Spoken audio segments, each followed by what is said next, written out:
Hi hello வணக்கம் and welcome to Fareenas kitchen. இன்றைக்கி நம்ம பரீனாஸ் கிச்சனில் நம்ம என்ன ரெசிபி பார்க்க போகிறோம்னு பார்த்தீங்கன்னா ஸ்வீட் போண்டா எப்படி செய்கிறதுன்றதா பார்க்க போகிறோம். வாங்க கிச்சனுக்குள்ளே போகலாம். நான் இன்றைக்கி ஒரு 3/4 கப் அளவுக்கு சர்க்கரை எடுத்திருக்கேன். இதை நல்லா அரைச்சி பொடியாக்கி நம்ம எடுத்துகிட்டு வந்துக்கலாம். பாருங்கள், சர்க்கரை எல்லாத்தையும் நம்ம அரைச்சி எடுத்துகிட்டு வந்தாச்சு. இப்போது ஒரு பவுலில் நம்ம ஒரு 1/2 கப் அளவுக்கு இட்லி மாவு சேர்த்துக்கலாம். அப்படி இல்லைன்னா நீங்கள் 1/2 கப் அளவுக்கு கர்ட் சேர்த்துக்கோங்க. இப்போது இது கூட 3 கப் அளவுக்கு மைதா மாவு நம்ம சேர்த்துக்கலாம். இப்போ இது கூட நம்ம அரைச்சி எடுத்து வச்சுருக்க சர்க்கரையை சேர்த்துக்கலாம். இப்போது இது கூட ஒரு சிட்டிகை அளவுக்கு உப்பு நம்ம சேர்த்துக்கலாம். உப்பு நம்ம சேர்த்தோன்னா சர்க்கரையை எடுத்து கொடுக்கும். இது கூடவே ஒரு சிட்டிகை அளவுக்கு பேக்கிங் சோடா சேர்த்துக்கலாம். இப்போ நம்ம இதை மிக்ஸ் பண்ணி விட்டுடலாம்.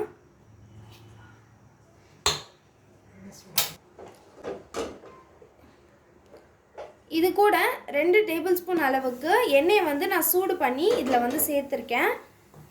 சேர்த்துட்டு நல்லா நம்ம மிக்ஸ் பண்ணி விட்டுடலாம். இதில் நம்ம 2 டேபிள் ஸ்பூன் அளவுக்கு தண்ணி சேர்த்துட்டு நல்லா நம்ம மிக்ஸ் பண்ணி விட்டுறணும். பாருங்கள், நம்ம மிக்ஸ் பண்ணி எடுத்தாச்சு. இது இந்த அளவுக்கு பதத்தில் இருக்கணும். இந்த அளவுக்கு பதத்தில் இருக்கணும். அப்போ தான் நம்ம போண்டா போடும்போது கரெக்டாக இருக்கும். இப்போ நம்ம எண்ணெயை சூடு பண்ணிடலாம். எண்ணெய் நல்லா காஞ்சிருச்சு. இப்போ இதில் நம்ம கொஞ்சம் கொஞ்சமாக சேர்த்துடலாம். இதே போல் நம்ம எல்லாத்தையும் சேர்த்துடலாம். ஸ்டவ்வை மீடியம் ஃப்ளேம்லேயே வச்சிடலாம். நம்ம ஹை ஃப்ளேமில் வச்சோம் அப்படின்னா வெளியில் மட்டும் கலர் வரும், உள்ளே வேகாது. அதனால் நம்ம மீடியம் ஃப்ளேம்லேயே வச்சு திருப்பி திருப்பி விட்டுடலாம். இதை நம்ம இந்த மாதிரி திருப்பி திருப்பி விடணும். திருப்பி திருப்பி விட்டுக்கலாம். நமக்கு நல்ல கொஞ்சம் இந்த போண்டா கலர் வந்ததுக்கப்புறம் நம்ம எடுத்துடலாம். பாருங்கள், இந்த அளவுக்கு கலர் வந்ததுக்கப்புறம் நம்ம இதை எடுத்துடலாம். இதே போல் நம்ம எல்லா போண்டாவையும் போட்டு எடுத்துடலாம். அவ்வளோதான், நம்மளோட போண்டா எல்லாமே சூப்பராக ரெடி ஆகிடுச்சு. பாருங்கள் எந்த அளவுக்கு இருக்குது அப்படின்னு சொல்லிட்டு. இப்போ நான் ஒன்று எடுத்து பிச்சு காமிக்கிறேன். பாருங்கள் எந்த அளவுக்கு சாஃப்டாக சூப்பராக இருக்குது அப்படின்னு சொல்லிட்டு. நீங்களும் இந்த ரெசிபியை கண்டிப்பாக உங்கள் வீட்டில் ட்ரை பண்ணி பாருங்கள். அடுத்து ஒரு நல்ல வீடியோ உங்களை சந்திக்கிறாங்க. See you, tata, bye bye.